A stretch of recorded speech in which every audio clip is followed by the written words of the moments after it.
Indonesians, passively compliant, the Japanese attempted to superimpose their own way of life upon the culture of the islanders, beginning with the training of the young.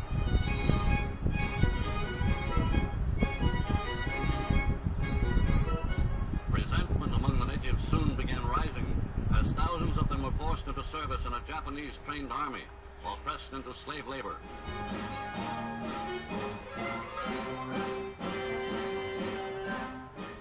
When the Indonesians found themselves being treated like conquered enemies, when Japanese seizure of their rice crops brought them to destitution and starvation, resentment rose to bitter hatred.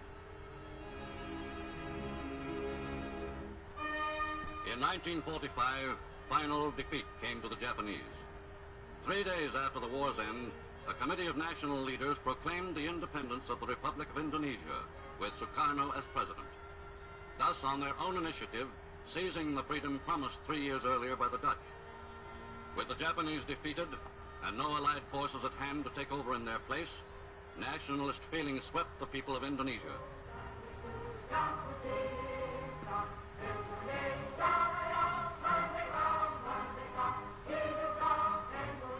The Indonesian Republic was 6 weeks old before the first allied forces returned to the Indies, and some 2,000 British troops, with a contingent of Dutch, landed at Batavia.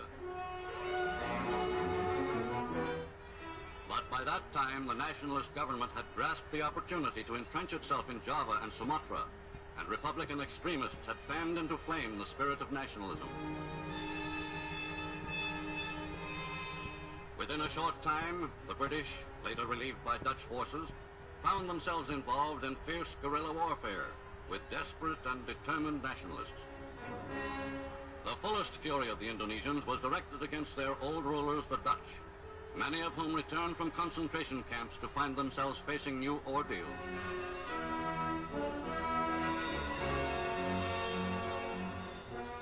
Other internees were released from their camps only after months of terror, during which they had been held as hostages by the Indonesians.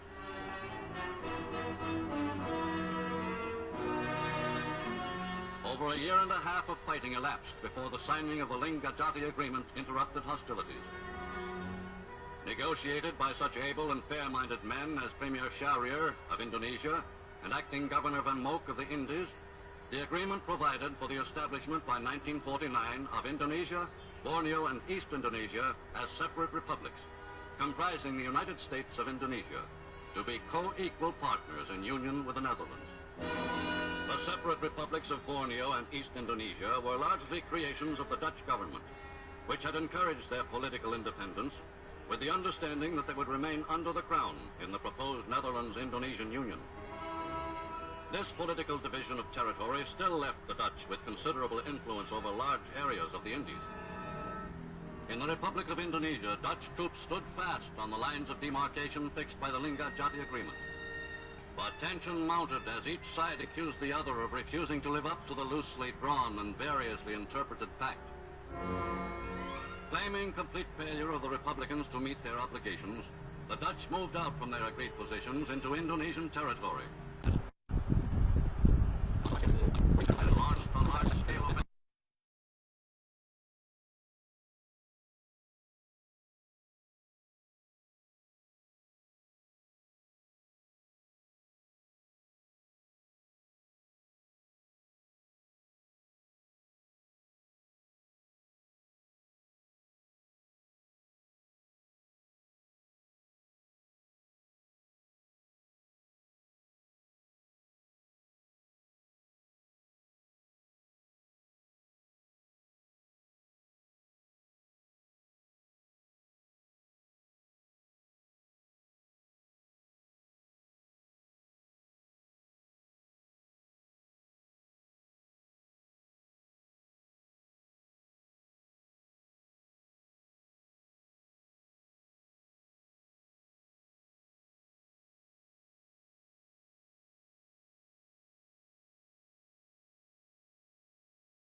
Burned enormous and valuable stockpiles of crude rubber and other commodities.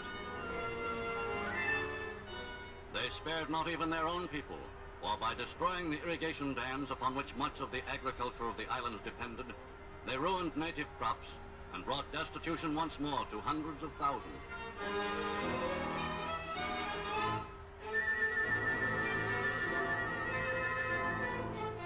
With bitter warfare deepening the hatred between Indonesians and Dutch, and making any rational settlement of their differences less and less likely, the first move to end the impasse came from outside. The Security Council of the United Nations issued the sternest resolution in its history, calling upon both sides to cease fire immediately and compose their differences by negotiation. But between the antagonists, resentment had become too intense, and distrust of one another too deep, even on the part of leaders like Acting Governor General Van Mook, inclined to moderation. What is the basic trouble between the Dutch and the Indonesian Republic? Our trouble is not with the Republic. It is with this present self-appointed Republican government. It is unable to provide anything like a regular administration. And among reasonable men in the opposite camp, like Indonesia's Tambu, the feeling of distrust was equally strong. The Republic of Indonesia has been functioning with an independent government for over 2 years, yet the Dutch are trying to reimpose colonial rule. Republican leaders say they can't trust your government on the independence question.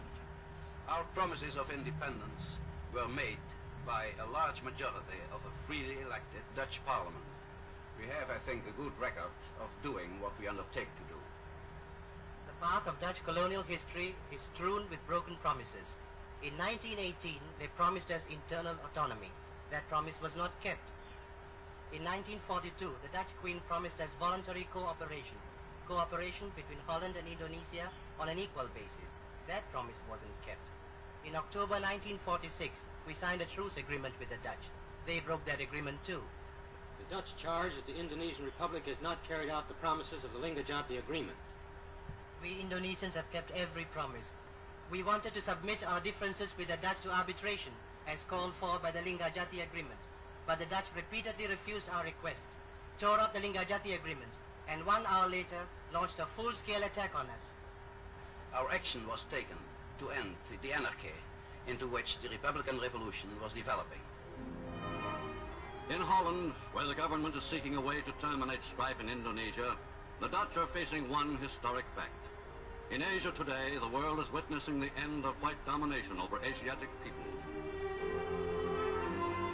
But far from clear are the effects of this fact on the future of the commercial enterprises which have grown rich and powerful through trade with the Indies, enterprises which form a substantial part of the Dutch economy. Upon this trade, which has flourished for over 300 years, still depends in large part Holland's position as a prosperous and progressive nation, and the enviable standard of living its people have traditionally enjoyed. Today, the Dutch are confident that through the sober industry which has carried them so far toward recovery, they can regain a measure of their old prosperity. But they are nonetheless deeply concerned about the future that will be theirs if there should come to an end the empire which has made the Netherlands rich, respected, and great. Time marches on.